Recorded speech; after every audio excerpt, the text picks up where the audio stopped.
Super roller coaster is the Jinma spinning coaster at China Dinosaurs Park. But this is not just any old spinning coaster, it's the super spinning coaster which has an inversion. It was among the first spinning coasters ever to go upside down, and now a total of 13 have been built across Asia. So with all that said, is it a good ride? Find out in this review. Jinma Rides have long been known for their spinning coasters. In fact, their first coaster was a spinning wild mouse, and nearly 100 of that layout alone have been constructed. Over the years, they have introduced new layouts and elements onto their spinning coasters, such as banked turns and launches. And in 2017, they did something which had only been done on one coaster previously: put an inversion on a spinning coaster. This debuted as the Super Spinning Coaster, and now 13 have been built around the world.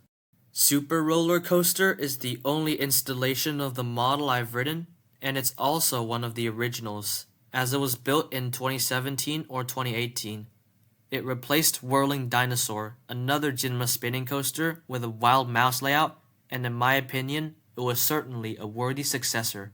While much of the park is heavily themed to dinosaurs with intricate rockwork and grand statues throughout, Super Roller Coaster is in a relatively unthemed section of the park. It still looks quite nice, with a fake road and lively atmosphere. The ride entrance also has some gear stuck onto it, which makes sense given that it is a spinning coaster. No more theming is present anywhere else on the ride or queue, though the queue has a roof and is well shaded. Speaking of which, I've never had to wait long for this coaster on either of my visits. The most I've waited was around 5 minutes, compared to 45 minutes on Dinoconda. That is odd since the ride has an extremely low capacity. Each car only seats 4 riders facing inwards. However, the operations are quite good. They run multiple cars and are often able to dispatch one before the prior one has hit the final brake run. That is impressive given the stereotype of slow Chinese operations. I guess it also helps that the ride isn't nearly as popular as Dinoconda. I never saw more than 20 or 30 people in line at any given time. The use of lockers also helps. How it works is that at the end of the line, a grouper will let 4 people in, and there will be a set of bins open for you to put your stuff in.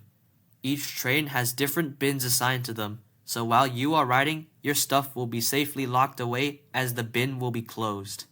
Then, once the ride is done, your bins will open again for you to retrieve your stuff. I think this is a really effective system as it prevents theft. This does mean I was unable to film on the load or unload platform though, as all loose articles had to go in those lockers. The restraints on Super Roller Coaster consist of a seatbelt that goes over your lap and an over-the-shoulder restraint with some padding. I find these restraints comfortable as long as there is no headbanging, which is not always the case. The track itself is actually quite smooth. There are just a few moments where you can get sudden lateral forces depending on your orientation, which can cause you to hit your head. And during a few of the turns, there is also some light shaking if you are traveling through them sideways, but I think that is due to the trains, not the track. Although it is a spinning coaster, you will not actually rotate all that much on Super Roller Coaster. It is somewhat difficult to be on an off-balance car because they will try to have full groups of 4 where possible. Even if you are unbalanced, I heard from an operator that you still are unlikely to spin much, which is unfortunate as I'd imagine it is quite fun spinning quickly through the inversion. Once the restraint checks are done, you will slowly pull out of the station and go around a turn.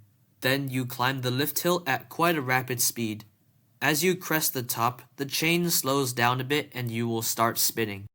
The first element is a downward helix. This does not really have much force to it and you will not spin that much either. Then you reach a mid-course brake run. This, unfortunately, will slow you down a very considerable amount. Then you go down a drop, which does not give any airtime due to the deceleration earlier.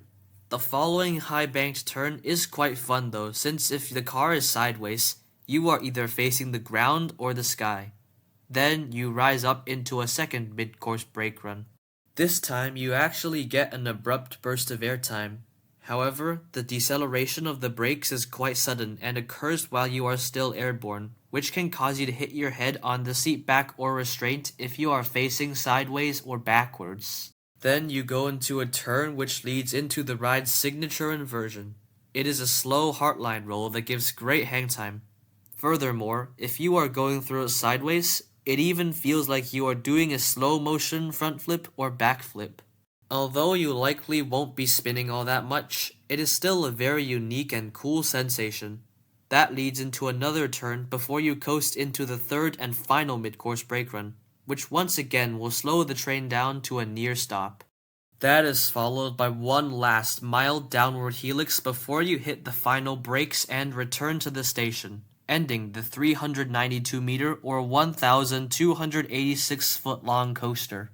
As a whole, I think that Super Roller Coaster is a relatively tame and forgettable ride that is defined by one element. In other words, it is a one-trick pony. The entire ride basically revolves around the inversion, and everything else is just filler to make it look cooler visually. With all that said, I think the singular trick is a good one. An inversion on a spinning coaster is a very unique element, especially for its time. When the model was introduced, there was only one other inverting spinning coaster on the planet, Gekyon Live Coaster at Tokyo Joypolis. The sensations it has are also quite unorthodox. That, combined with the compact nature of the ride, are why I am not surprised it was cloned over 10 times. So what would I rate Super Roller Coaster? I would give it a 6.5 out of 10. Although I do enjoy the inversion, I also wish you could spin just a little bit more. The rest of the ride, though it does have some decent moments, is very unevenly paced without the spinning, as well as the stopping on the numerous mid-course brake runs. I also think the ride would benefit from lap bars so you don't hit your head on the second mid-course brake run, and the hang time on the inversion would also be better. Still, this is a fun, compact spinning coaster, and I certainly don't mind this ride being cloned.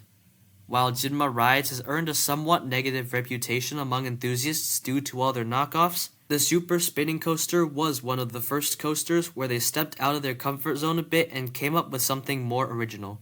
It seems to also be the first ride they made that caused coaster enthusiasts to begin to take them even slightly seriously, and I am personally glad for them for achieving that.